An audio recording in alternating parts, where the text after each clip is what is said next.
this is now where we're going to introduce our panel to you. And they are individually going to be giving answers to questions that have been sent in before today by members of our networking meeting here tonight. The people that are going to be joining us, we're going to be having Simon Zutshi, who of course is the founder of the Property Investors Network, loads of skill and knowledge with regards to property investing and different strategies. Mike Bristow is going to be joining us. He's the CEO of crowdproperty.com. We've heard a lot about them, haven't we, in tonight's meeting as well. And Mike has got a great background in funding. He's going to be answering a lot of questions from you today. We're honoured to have Sally Lawson here, a previous, I think it was president of ALA, the Association of Residential Letting Agents. And Sally's coming here. She's got her own letting agent company, very knowledgeable in things to do with renting and that kind of thing. Paul Shamplina probably needs no introduction. You'll know him from the television screen, I'm sure. He runs Landlord Action, lots of advice he can give us with regards to tenant issues and things like that as well. Mark Alexander runs Property 118. He knows a lot about tax and different things. You may want to connect with him online as well. And then Ranjan Bhattacharya is also going to be joining us. His specialism is in commercial property. Of course, the whole world is opening up to the changes in the planning permissions, and some see that as a huge opportunity in the commercial world. And Ranjan, no doubt, will be talking an awful lot to do with that. So they are going to be our expert panel today. I'm going to stop sharing. I strongly recommend that for this section, you look to put your screen on speaker view. So go to the top right of your menu and just the 9 little dots, change the view to be speaker view, because you are going to get the most then out of us seeing all of our guest speakers here.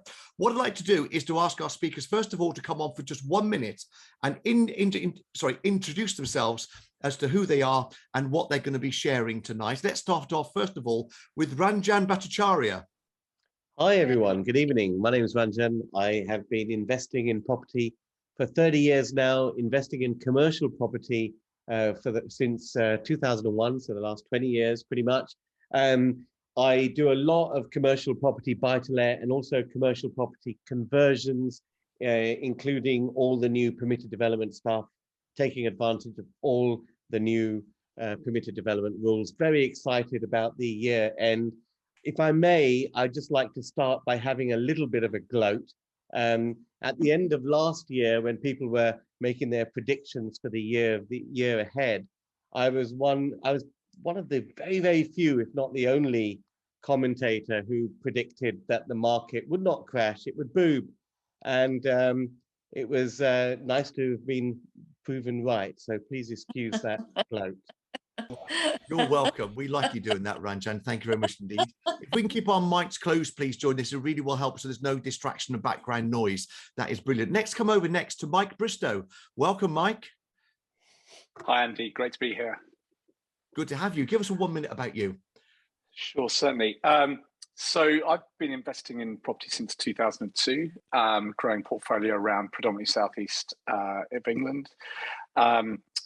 I've spent many years as a strategy consultant advising major private equity funds on buyouts and corporate strategy for the portfolio-owned businesses. Then got very interested in prop tech, invested in a lot of property technology startups, and also co-founded Crowd Property, which I now run as CEO. I will also go out there and join Ranjan, and you can refer to our blog in May 2020 and June 2020 that argued that the market is not going to crash. So I think everyone who didn't make that argument is now coming out with confidence, but very well rationaled, and I think there were clear signs. Now, clearly as a lender, our house view is prudent. I have a slightly more optimistic view of the market, both historically and also going forward. Yeah, here to answer the questions and look forward to a good debate in the panel. Yes, good to have you here. Thank you very much indeed, Mike, for joining us. Let's go next over to Sally Lawson. Hello, Sally. Well, hello, and thank you, Andy. My name is Sally Lawson, been a property investor since 1989. I bought my first property right as the interest rates were hitting 15%. So I know how that feels. It's not good. Since then, set up and ran multiple letting agencies, white label tenancy management hubs. We estimate it's around 10,000 tenancies we've set up and managed in that time, so pretty experienced. We do a lot of HMO units, standard lets, housing benefit units as well. I do spend most of my time talking to letting agents nowadays rather than landlords, but obviously if you're looking for multiple information around what's going on in the mass markets, then I'm your gal. So I think we've got some interesting chats to have today, and great to be here. Thank you so much for having me. Thank you very much indeed, Sally. Next, let's introduce to you Paul Shamplina. Good evening, Paul. Hello, everyone. I'm Paul Shamplina. I've been helping landlords and letting agents for 30 years. I first became a landlord, but accidentally, actually, in 1994 when I had to rent out a property when I moved out of it. But I set landlord action up. I was a bailiff, but I set up landlord action in 2000. We're the biggest landlord and tenant eviction company in the country. We've done the best part of 50,000 cases, 16 staff that just deal with landlord and tenant issues. We're regulated. 2017, I sold the business to a company called Hamilton Fraser, and I'm Chief Commercial Officer for Hamilton Fraser. So I oversee sales for our marquee brands such as My Deposits, Property Redress Scheme, Client Money Protect, Total Landlord Insurance. And also I run another one of our businesses called Landlord Zone, which is one of the biggest landlord portals out there. Do a lot of government consultation work with regard to laws that come into effect with regard to the private rental sector. And some of you might know me from my TV program called Nightmare Tenants, Slum Landlords. Thank you, Paul. Thanks for joining us. Let's go next then to Mark Alexander. Hi, Andy. Hi, everybody. I've been in property finance, tax and law since 1987, a landlord since 1989. Most of my portfolio is still in the UK. I'm very fortunate, having been in the business for that amount of time, that I achieved financial independence about 15, 20 years ago. I'm also location independent, so I'm very nomadic between my homes in Florida, where I am now, also Malta, my primary residence, and my homes in Russia. I set up the National Association of Commercial Finance Brokers. I was one of the founders in 1992. And my commercial finance business, which I exited in 2009, ranked number 38 in the Sunday Times Profit Track 100 in 2008. So it's a bit of background to me. Hopefully I can answer the questions and add value. Yeah, I'm sure you can. Thank you, Mark, for being with us. And then last but not least, of course, let's find out a little bit more about Simon Zutshi. Hello, Andy. Hello, everyone. So my name's Simon Zutshi. Been investing in property since 1995. Became very much an accidental landlord, really, and I really didn't know what I was doing for many years, just doing it on my own. And I kind of did okay, made lots of mistakes as well. Mostly replaced my income, left my corporate career at Cadbury's.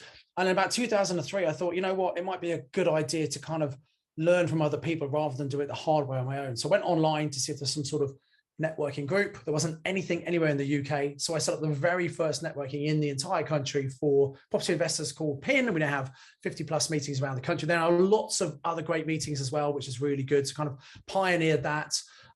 Still actively investing in property, generally doing larger commercial to residential conversions and HMOs, which I love, and a lot of creative strategies, which I particularly am very fond of. Decided that actually it was really difficult to work with traditional development finance. In about 2013, along with Mike and a few other people, set up Crowd Property, which is now a substantial lender, major player in the market, probably one of the biggest direct origination of business.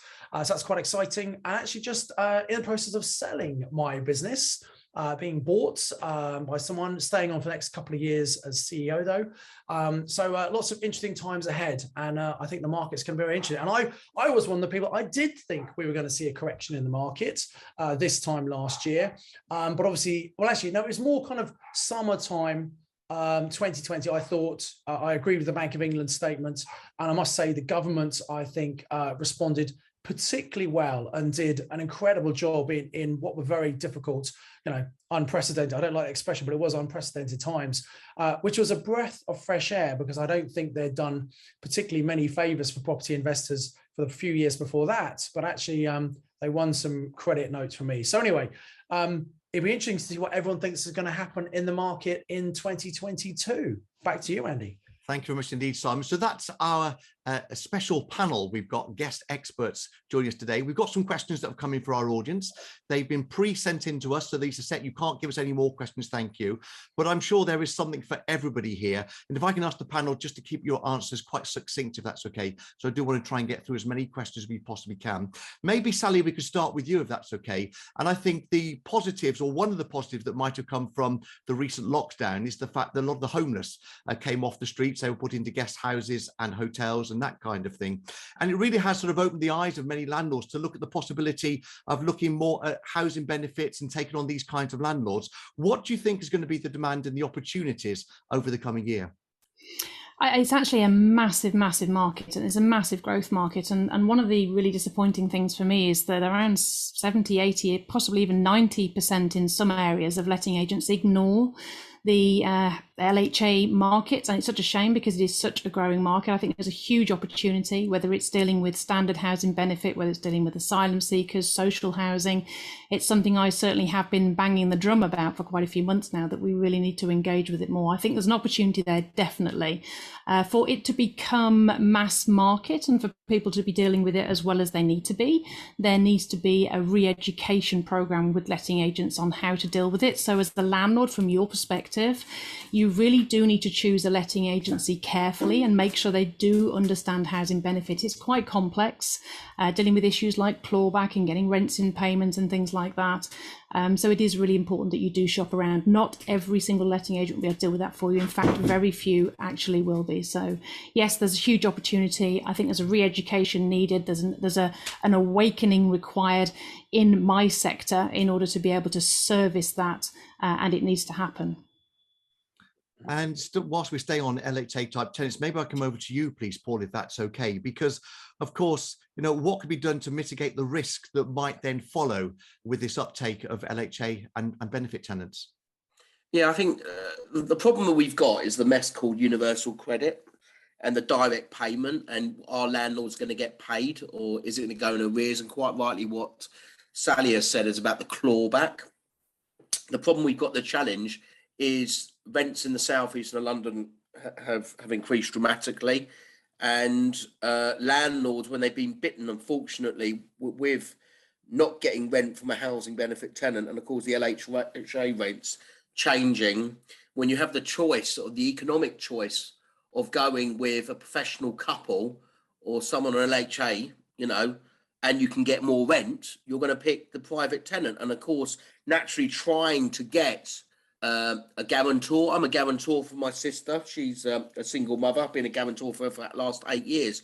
Otherwise, her landlord would not have taken on the tenancy. So you've got to get a guarantor that is a homeowner. I actually was at the ALA conference yesterday. I saw Sally there, actually. And there was a really good organisation called Capital Letters. And what they do is they try and facilitate properties for councils. I said very early on in the pandemic, I think the first lockdown, you were going to have the rent-to-rent market and the student market that were going to be the worst affected, which they were in the resi market. But I mean, there was going to be a shift for landlords to do 3 years, 5-year guaranteed rent deals with the councils. So the councils would be the tenants. And we're seeing a lot more of that initiative taking place, definitely. But I mean, statistically, Andy, a housing benefit tenant will stay in your property longer.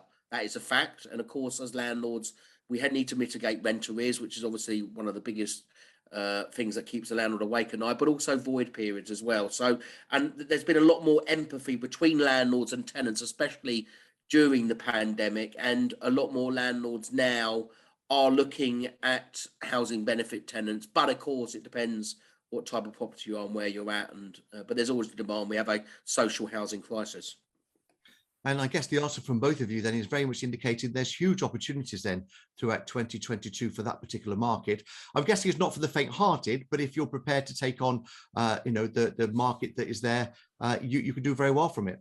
But on that point, Andrew, just very quickly, I've got a friend of mine that owns a hotel in Halifax, and he overnight, he all his bookings got stopped. He did a deal with asylum seekers and filled up the hotel with asylum seekers. Has done very well out of it, actually. So as landlords, you've got to be versatile. You've got to move with the times, and of course, it is about cash flow. you know, so definitely you should be looking at the market to get some sort of guaranteed longer term deals. Let's just change tack slightly if we can. I'd like to come to you, Mark, next, if I possibly could, please. Because on this next one, there's been lots of talk in the press about the impact on the buy-to-let market of the potential that the government might say that all properties that are rented in the private renter sector have got to be EPC rated at C or higher. What's your thoughts on that? I think it's an idealism. It's a bit like carbon neutrality. If the government said they want all landlords to be carbon neutral, I think with any idealism, it's a great soundbite, but it's got to be positioned, and you have to look at the realities. And the reality is that there will be less property available for rent if people have to can only rent Band C properties. So I think it's going to be massively detrimental to the landlords in trying to get their properties to Band C, but even more detrimental to the private tenants that want to rent these properties that are no longer available in the market due to the rules. Okay, so Can I, add something to that. Okay, of course you can, Ranjan. I think it's a little bit of a time bomb if this actually happens, particularly for people who have built portfolios in low value areas. It's all very well upgrading a Victorian property in Putney, which is worth £1 million plus, to grade EPC Band C. But it's quite a different matter if you've got low value properties, Victorian stock, and you've got to bring them up to standard. And the other thing is, the other elephant in the room is when properties are in conservation areas. It's more difficult to use external cladding solutions, which are much cheaper, to bring those properties up to standard. You then have to use internal methods of insulation, which are hugely disruptive. So I just think it's a little bit of a time bomb for a lot of people with low value property portfolios. And so are we saying then there's the possibility that they might have to rethink this as a government, because of course they rely very heavily on the private rental sector? Yes, absolutely. Thank you very much indeed, guys. Thank you, Ranjan. Thank you, Mark. Let's come to you, Mike, please, if we can, for our next question. And of course, you help with funding of property projects and the like. And of course, one of the biggest problems we've had, especially through the lockdown, is the supply of goods. If people have come and maybe they've costed out lots of projects, and indeed maybe fundraisings happened and they've got the funds to go out and make the work happen. And of course, then the cost of materials might rise. What do you see are the opportunities and maybe the risks with funding things in this way? Well, I think that is one of many factors that arose last year during 2020, where actually the power of working with a development finance provider, development lender that actually are, get property is first and foremost so valuable. What we saw last year was firstly there's sort of a lot of nervousness, obviously early on, April, May 2020, and quite a lot of the sort of the development finance players in the market just shut up shop.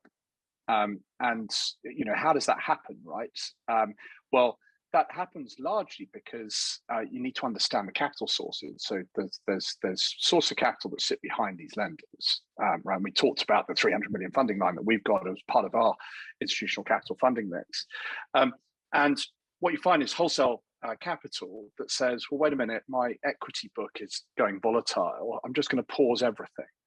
And so that just stunted a load of lenders, and they reneged on offers, and they also stopped drawdowns during projects. And that is one example where stopping drawdowns during projects is not the property view. The property view is backing the developer, backing the development, okay, and working together to find out the solution to the challenge. And that is exactly the same when it comes to material cost inflation. That is a challenge right now. And again, it's we have our developers phoning us up saying, hey, look, have you seen the cost of bricks now, the cost of tiles now? How would you manage it? What do you see in the market? What are some of the mitigants to those risks? And we'll engage in that kind of level with our developers. Nobody ever phoned Lloyds Bank or a large high street lender and said, well, wait a minute, I've got material cost inflation, and or you wouldn't speak to a human to start with. Certainly when you do speak to a human, you wouldn't speak to someone who knows what you're talking about and whose first reaction is not to go and reach for these security papers. So this is, this is sort of fundamental in the non-commodity finance that development finance is. You have to work with people that in partnership, and that includes your architect, your QS, your project manager, etc., but also your funder. Your funder needs to be on your power team as a partner, as a property expert, as someone you can pick up the phone to and debate things through. Right. So it's really, from my perspective here, it's think of development finance in a very, very different way to thinking about for example, buy-to-let mortgage finance. We have consistently backed the people, the projects, etc., and consistently troubleshooted. People phoning us up with challenges, and we'll say, "Hey, look, yes, we've seen that 100 times. Think about it like this," or "Yes, that's a challenge. We'll be on site tomorrow. Let's sort it out together." It's just attitudinally fundamentally different, and that's the benefit of property finance by property people, and why fundamentally we set up Crowd Property to be a better lender. And I'm guessing, Mike, in a rising market, which prices are at the moment, certainly where I live, they're going up, that then is the great bonus, the fact that it can then substitute for the increase in materials. If the market does, though, decide to take a bit of a turn, are there any risks we should think about mitigating? Well, I mean, the reality is, things could have been a lot worse if the market had headed the other way. What is done in those circumstances? Well, first and foremost, you've got to be making sure that you have a good project to back, right? That you're going to work for 12, 15, 18 months on your project. Make sure there's enough profit margin in there. What does profit margin mean? Well, it means that A, you're being rewarded for all your effort, and B, you have a cushion, a healthy cushion, before you start to compromise that. And we tell quite a lot of developers, look, there's not enough margin in this project. Once we scrutinized it, we've added our value, etc. And so it's a very, very different attitude. A lot of this group will be investors moving into projects, maybe moving into developments, etc. Okay, it's a very, very different way of thinking. If you buy a house or a flat, and the worst that can happen is that it doesn't cash flow on a month-by-month basis, right? If you embark on a project, the worst that can happen is you spend 15 to 18 months of a lot of hard work and you don't get rewarded for it at the end. So really the key mitigant is getting the right project in the first place, and making sure you're not taking on the wrong one or the too many of them or whatever. And that's one thing that we set up the business to do, is to help people have a second pair of eyes on their projects. And we, I'm very open, I often talk about it. We often say no, right? And that is not just because we don't want to fund it. It's actually because we don't think there's enough reward in it. So make sure you're hunting for those projects that give enough margin. And that might mean, and we've had many people that have applied 5, 6, 7, 8 times to us, and we said no, and then at the end of the day, they come to us with the 9th project, and it's an absolute belter because they've learned from all of the others. And actually, they could have got really stuck if they'd gone with some of those early ones, but we helped them find that project. So again, the key there is bounce stuff off us, leverage us as helpful people to look at your project, be a second pair of eyes, guide you as to whether it's a cracker versus all of the sort of the £8 billion worth of projects that we've now assessed. We can put your project on that scale, and we can help you make sure you find good ones with that cushion, with that buffer. Now, overall, input cost inflation, we think, will settle somewhat through 2022. We can see US timber futures down. So there is sort of light at the end of the tunnel. but it's definitely making a lot of people think harder about doing projects, which is the right thing. You've got to think hard about it. Build in a little bit more to contingency, but fundamentally, let us help you find the higher profit margin projects and challenge what often exists, which is property entrepreneurs' optimism in saying my GDV is higher than reality and my costs are lower than reality. So real profitability of that project. Thank you very much indeed, Mike. Let's come next then, please, if I may, over to Simon. And this question, Simon, came from Annie, who I think is based in the Republic of Ireland. But I'd like to open the question up maybe to any other country across Europe or indeed around the world. She's saying, how easy is it from the Republic of Ireland to invest, let's say, in HMOs and other kinds of property deals in the UK? Yeah, okay. So first of all, the great thing about the UK is anyone can invest from anywhere around the world. It's possible for anyone as a foreign national to own property in the UK. The usual route is to set up a limited company here. And there are a handful of lenders, not all lenders, but there are a handful of lenders who are very happy to lend to overseas investors. They will typically charge a little bit more interest to do that. It might be more like the 5.5 rate. But if you're doing an HMO, that's going to be a slightly higher rate anyway. Obviously, there are considerations when doing an HMO, such as licensing and planning, which are totally unrelated, but often very much confused. But assuming those are all correct, it is definitely possible to fund. Thank you, Simon. Let's come over then to another question to Ranjan. And Ranjan, this comes from Sean, who's saying, primarily, he understands how to invest in residential. He's specifically talking about the differences for commercial with regards to the fact that you may have a commercial unit downstairs, but a residential upstairs, and the differences in valuation of it. How would you say to approach it from a commercial market from your perspective? Commercial property is fundamentally valued differently from residential property. So when you have a mixed use property, then obviously you're using both those sort of valuation techniques to value both those elements. Residential property is, to keep it short, is valued on a bricks and mortar on a comparables basis. So, you know, if you've got a 2-bedroom flat or a 2-bedroom terraced, there is a natural ceiling price in a given area for that type of property in that particular road, and that's based on comparables. With commercial property, you can have two identical bricks and mortar type properties right next door to each other, but their values can depend.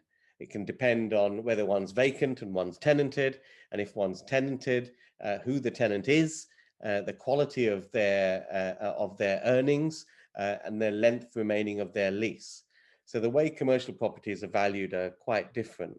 The other thing I'd kind of throw in about going forward into 2022 is that, you know, the Bank of England is talking about 5% inflation. Consumer inflation, and residential property does tend to hedge very well with inflation, but commercial property doesn't. Commercial property doesn't really have much to do with inflation directly. It's to do with the earning potential that a tenant occupying that can generate. And because commercial leases are longer, 5, 10, 15 years, rents are often set several years ago. So it takes a long time for commercial property to adjust in terms of value to a new inflation environment. So when inflation is 5%, it creates a fantastic inbuilt opportunity to take commercial property, particularly when it's vacant, and convert it into residential use. Because you get that uplift anyway of the fact that commercial property is valued at a lot lower price per square foot compared to residential property. But you also have that spring in your step with residential property being affected by the inflation in the general economy. So you get that nice little extra whammy of uplift in doing those commercial to residential deals. And to pick up on what Mike said, if you want to insure against the material price inflation, the way to do that is to do great deals with great margins, which is why the commercial to residential conversion offers such great margins going forward. Thank you, Ranjan. I'd like to come to you next, please, Sally, because I want to pick up on what Ranjan said there. He was talking about the inflation being at 5%. What influence do you think that will have on with regards to rents? Well, it's interesting because we're actually seeing across the country a massive rise in rents at the moment. And one of the things that the agents community is really focusing on at the moment is bringing rents up to the current market value. Even properties, I mean, in our area, for example, we're based in, we've got a few areas, but our main one's Wolverhampton, and we're seeing rents being increased as much as 25%. If they've not been touched in the last couple of years, that's the sort of uplift. It's quite scary. I don't think I've ever seen a rent increase level like we have now. Now, I can't put that down to inflation. The majority reason of that is going to be shortage of stock. So we're seeing something between 5 and 10 tenants applying for every single property. Normally you'd have 2, possibly 3, but most agents around the country now are having 5 times as many tenants calling as they would normally. So there is a mass shortage of letting agency stock, which is resulting in a mass price increase. So if you mix that, a shortage of stock, with inflation, there's only one way rents are going to go up until something shifts or something changes. So and again, I don't think all rents have caught up yet, because it's quite a process in actually increasing those rents. But pretty much every agent across the country is working on that right now. So going to be interesting times for us landlords. And of course, that could mean that property prices will correct and may come down. Will those rents then in turn follow? No, I don't believe they will. I'm trying to think in 30 years if I've ever seen a correction of rents going down, and I don't think I ever have. Rents have consistently gone up. There's been quite a few recessions, evictions, mortgages, all those sort of things. And across the board, what's happened is rents have just consistently gone up, but I've never seen them go up at this level. So there is a really, really big shortage of property stock available at the moment, which is causing that rent increase. Thanks, Sally. Let's come back then next for our next question to Mark Alexander. And one of the other things being talked about in the news at the moment is something that probably is going to happen, Mark, where they're talking about changes to capital gains tax. What's your thoughts on this? I've got some really good news on this, but I'll just put some substance around the question, if I may. So 11th of November 2020, the Office of Tax Simplification first responded to the Chancellor's request to look at simplifying capital gains tax and also inheritance tax. And there was a 183-page document, and there were 3 bits of that document that scared the heebie-jeebies out of us. The first one was a proposed reduction in the annual CGT exemption allowance to £2,000. The second one was to increase the rates of CGT to match the income tax rate, so 20, 40 and 45%. And the third one was a proposal to roll over capital gains on death, and at the moment they're terminated on death. Now, they would have been horrendous for landlords. Thankfully, last week, all of those proposals were put on ice. So I can now officially say that the government has confirmed that those things are not going to happen in the foreseeable future. It doesn't mean they never will. The government has accepted 10 of the recommendations in the 183-page report, but I actually think that all of those are sensible. There's nothing there that's going to badly affect landlords. So great news.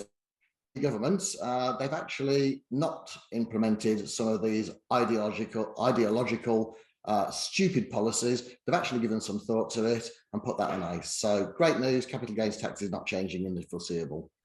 So it's not changing in the foreseeable, but there are 10 things that you think they might do. Can you give us a précis as to what that means for us?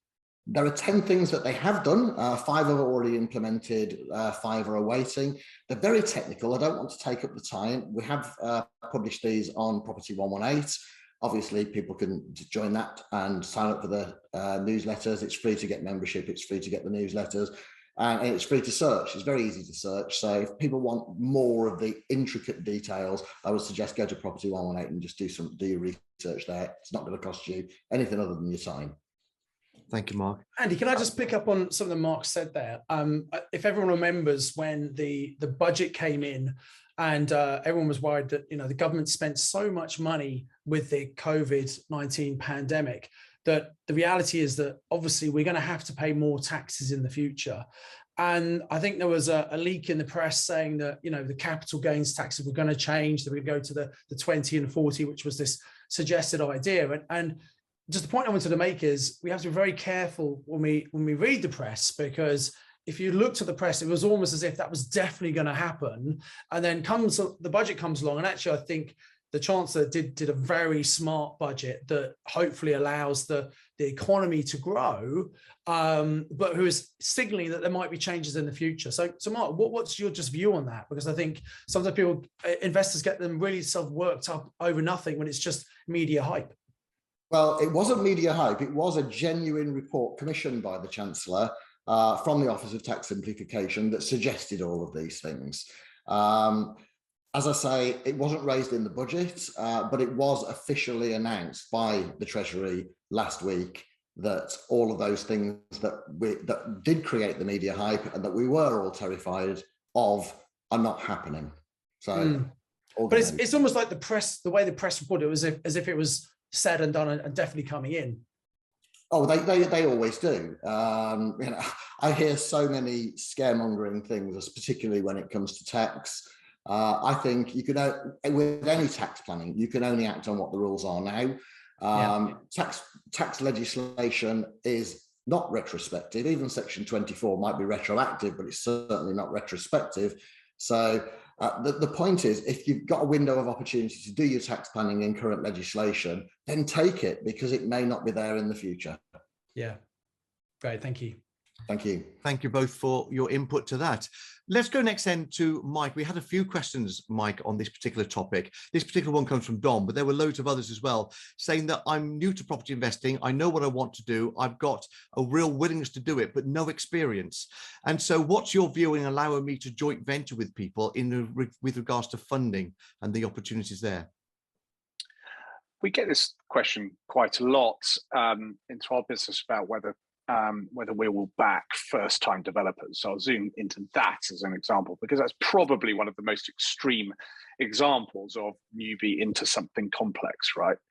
And I'm going to illustrate this by way of example. So we've just fully exited a £4.5 million GDV project in a beautiful village in Somerset that was done by someone in the network called Tim Percival, and the sort of video case study will be out soon. Stunning development, 10 houses, bath stone, etc.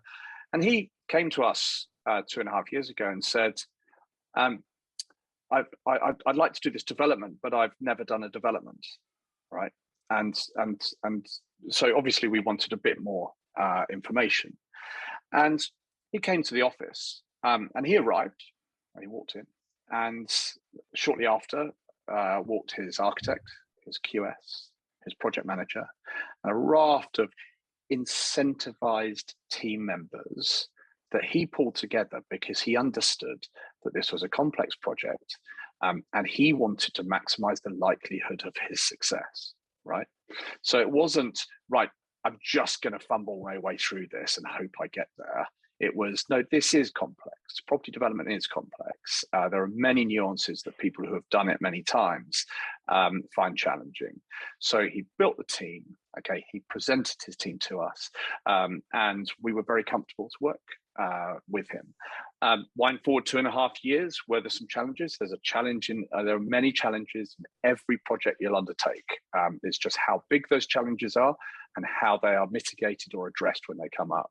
Typically, it's one of the things we look for, actually, is, it's a bit like employing staff. You look for attitudes and behavior, right?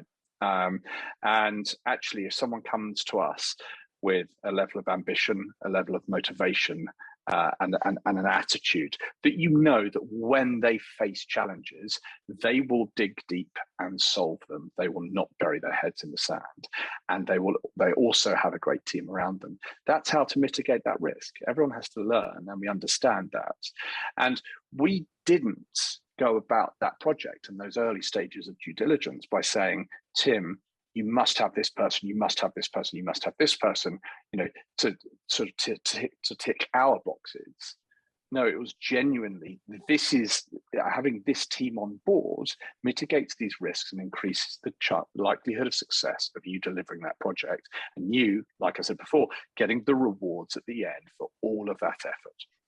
And I think that's really going to difficult inspire a lot of people, Mike, for them to go out with that you found and finding the right joint venture partners to help. So thank you for your update on that. If I can come next, please, over to a question for Paul, because one of the other big things, of course, affecting us over the past few months, in fact, years, has been the courts. What is the latest news for us with regards to tenancies and the courts? Well, we are getting back to normal. There is a big backlog. Thankfully, the courts, the Ministry of Justice have got rid of the review hearings. They brought in these review hearings, which are like pre-hearings, which you did over the phone to see whether your case was a priority. It was just basically to stall everything, because if you think about it, Andy, during the pandemic and during the eviction ban, I mean, our income went down 2/3 during during the eviction ban, which was March 20 to September 20. We're now up to 17 staff at Landlord. Actually, I've taken them 3 solicitors in the last 5 months. So we are, we're extremely, extremely busy now. Next year will be even busier. It's getting back to normal. The problem is we have a shortage. We do have a shortage of bailiffs and judges. And really the elephant in the room, which is going to happen, I predict in most probably about 3 years, will be and Sally and myself have been on various different commentaries and panel sessions, will be the banning and the abolishment of Section 21, which is definitely going to come in.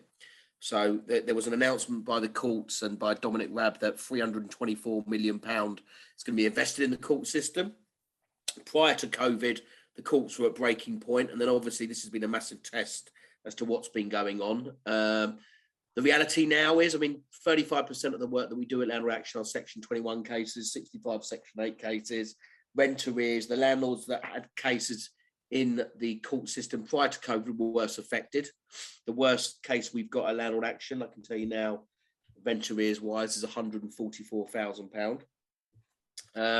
Rent arrears have gone up to an all-time high, where landlords, so we're talking, 86% of landlords out there have between 1 and 4 properties. A lot of landlords have been hit with over 12 months rent arrears, and they can't afford to let those losses lie. So unless they enforce the money orders at court, then it becomes a county court judgment. Then it shows up in the credit rating, and it shows up on future credit searches. And that effectively is a serial bad tenant or a bad tenant database, which everyone talks about. It will never happen officially. We have a rogue landlord and a rogue agent database, but we don't have a rogue tenant database. That will never happen because of the risk of increased homelessness. But the reality is, and I can tell you now, 2021, there was the best part of 35,000 possession claims issued in England and Wales. 2019, there was 110,000, of which the best part of 2020, 2021, the social housing sector didn't really press the button and issue possession claims, where they actually take up about 70% of possession claims. But you've also got, when Section 21 does go, the reality is that, throughout the whole pandemic, the housing market went crazy, which obviously didn't really follow suit, because obviously the housing market, we got lucky because the housing market opened the middle part of May. We were very lucky as an industry, which underpins the economy. But we are seeing a lot of landlords, and there is opportunities for investors. We are seeing portfolio landlords, landlords that have been landlords for 15, 20 years, whose mortgages are coming to an end. I actually think, you know what, this landlord game is difficult. It's very time consuming, and more than ever before, a landlord has to use a letting agent and must consider putting a price on their time for full management. But you are getting a lot of landlords that are using us for Section 21 now. I did, had to get together with my team last week, and they all put their hand up saying they all have cases where landlords are instructing them, not just rent arrears or antisocial behaviour, which is a big issue as well, but landlords that have served notice because they want to sell the property and cash in their chips. And when do you see that Section 21 being abolished as your forecast? Well, look, the thing is, the white paper, consultation paper, is not going to come out until the best part, maybe October next year, April, October next year.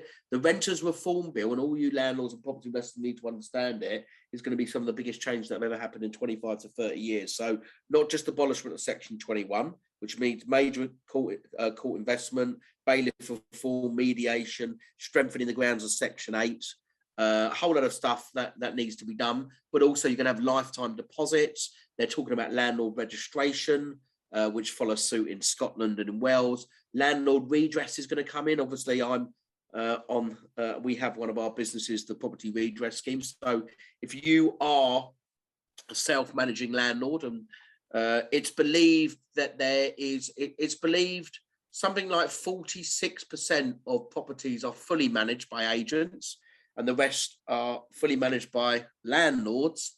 You as a landlord will have to belong to a redress scheme so that your tenant, your consumer, will have redress against you, whether they are unhappy in relation to the tenancy. So that could be poor communication, failing to carry out repairs, but that's definitely going to be coming in. I've spoken to the government about that, and that's on the roadmap. So there is a lot of changes coming in, but the abolishment section 21, I predict most probably about 3 years. Obviously, there needs to be a lot of legislation that needs to go through Parliament first.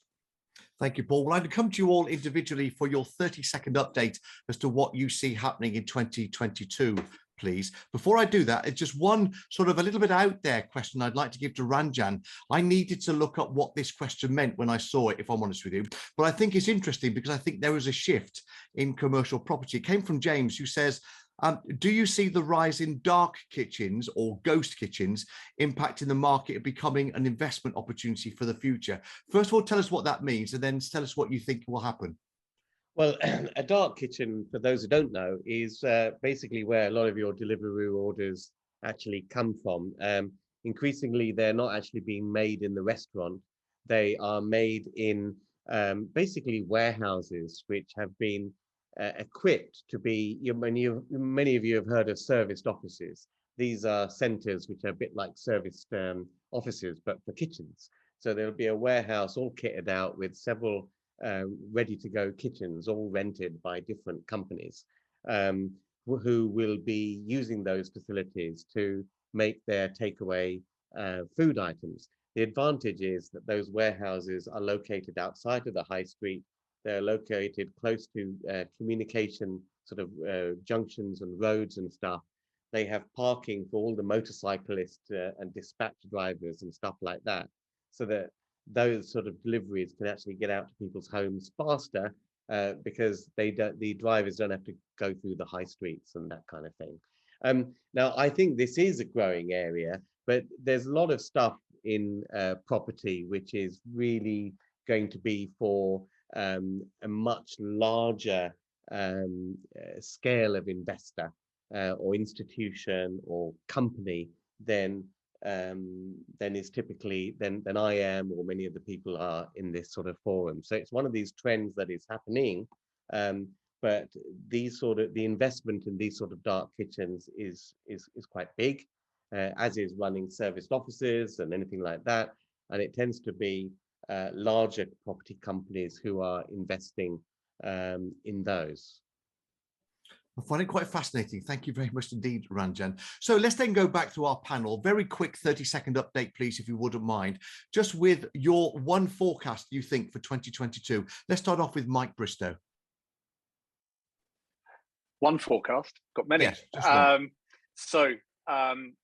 Ongoing inflation, but that's driven by supply chain costs. So non-recurring, therefore, interest rates will be slow to rise to correct that. If you look at the press 4 weeks ago, they said interest rates going up. They're not. They may do back end of 2022. That's going to continue to support growth in the property market, which will also be supported by high demand of transactions with pent-up demand and low supply into the market. So I think it's a fairly robust market for 2022. Thank you, Mike. Let's go next over to Sally Lawson. Okay, well, I think rents will continue to rise over the next 6 months or so, and I think they'll have to stabilise because they just will not be able to continue to go up. We're seeing tenancies getting longer, so I think that will continue. I think tenancies will lengthen because there's no choice for tenants to move on to other properties. So that's what I think is going to happen in 2022. And I do think there is going to be a turnaround of ownership of properties as landlords that have been in the game 20 years want to sell, and other landlords see opportunities and want to get in. So I'm sorry that was 3 things, but those are my 3 for 22. But it was in 30 seconds. Thank you very much indeed. Let's then go to Ranjan Bhattacharya. I think we're going to see the rise of what I call the CMO, which is the commercial building in multiple occupation. When you convert a former commercial building into multiple units for residential use, you're typically converting that building into multiple smaller one-bedroom apartments. And the advantage of a CMO is that if you've got a former office building which is now converted into 5 or 6 one-bedroom apartments, they're all let on single ASTs, and single ASTs are pretty much let and forget if you do it with an agent. And your net operating margins are higher than if you're running, say, a traditional HMO, where you've got the increasing cost of regulatory compliance eating into that net profit margin. So I see a lot of people who are battling with this trend, which is going to march on and on, which is the increasing cost of regulatory compliance is going to eat away at your net profit. And I think one of the ways of mitigating that is to make sure your rental units are not scattered all around a borough or a locality or a region, but you try to have a concentration of lettable units, single lettable units under one rooftop, which means that your costs will be lower, your margins will be higher. And I think portfolio landlords will gradually start moving to more CMOs than properties dotted around all over the place in order to preserve their margins in the game. Interesting. Thank you very much indeed, Ranjan. Let's come over next then to Mark Alexander. I think there's going to be a lot more polarization in the market, in that it'll be driven by continued pressure from governments to professionalize the business. I agree with Sally and many of the other commentators that a lot of people, a lot of landlords are thinking about whether it's time to exit the market.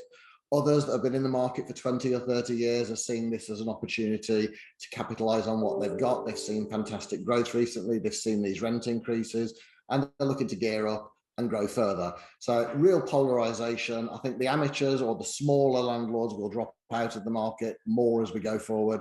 The professionalization is going to be the key. And obviously, I'm going to plug tax planning because that is a fundamental foundation for any business. Thank you, Mark. Over to Paul Shamplina. Yeah, I think I'm just carrying on really from what Mark was saying. I was going, I did quite a bit of work with a lot of build to rent operators, and it still only marks up maybe 4% of the market. But I do speak to quite a few funds and stuff, and I can tell you now, I agree, a lot of the smaller landlords will come out at the marketplace. It is time now for landlords to call themselves professionals, whether they've got 1 or 2 properties. They just have to be called professionals. But I think there's going to be a lot more institutional investment coming in. I've been speaking to a couple of people, and they are waiting. They're waiting for opportunities with a market where rents just continue to grow. They will continue to grow, really, just with the demand. I mean, I was with Dexter's last week, head of lettings at Dexter's, and I know it's a London agency. And he says, on average, we have, and it is London, I get that, and the average rent in London is over £2,000 a month, but he says that on average we have 11 applicants looking at one property. That's all up-to-date figures. So I think there'll be a lot of build to rent, a lot of institutional investors coming in, without a doubt. I was with Galliard as well. They spoke at an event. They've held on to 2,000 units, and they're going to keep growing it. So you will see a bit more growth in that acceleration in 2022. Thank you very much. And then over to Simon Zutshi. So some great comments. Sorry, I pretty much agree with all the sentiment that's been put out there. I agree with Sally and Paul. I think we're going to see lots of the long-term landlords having seen great capital growth, new legislation coming in, pressures from that, as Paul said, taxation issues, as Mark said, and that's going to cause a lot of those landlords to sell up. Great opportunity for those coming into the market to pick up some of those properties, but you have to do it professionally, you have to do it correctly.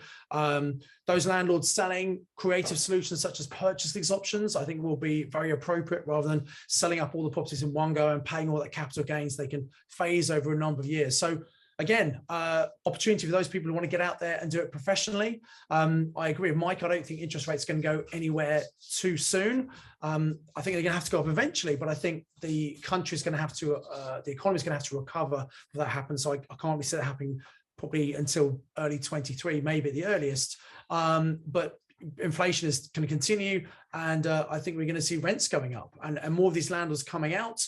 That means there might be a shortage of supply. So a good time to be a landlord, good time to be an investor if you know what you're doing. Well, thank you very much indeed, Simon. And thank you, of course, to all of our panel for their great knowledge, their great information they've been sharing with us. Let's show our appreciation to Simon Zucchi, Mike Bristow, Sally Lawson, Paul Shamplina, Mark Alexander, and Ranjan Bhattacharya. Great insights to 2022. Thank you for having us here, guys. And we really are grateful for your knowledge. And I'm so pleased to be plugged into a network like this that is really then going to help us to sort of touch base with all these experts moving forward through 2022 to go and make a lot of these things happen. So thank you very much indeed. I do hope you got massive value from watching this YouTube video. I'd encourage you to click on the link below to come and do the online training with me. And I've got another video lined up for you, which I think is also going to be really useful that you should watch once you've registered for the online training with me. So invest with knowledge, invest with skill. I'll see you very soon.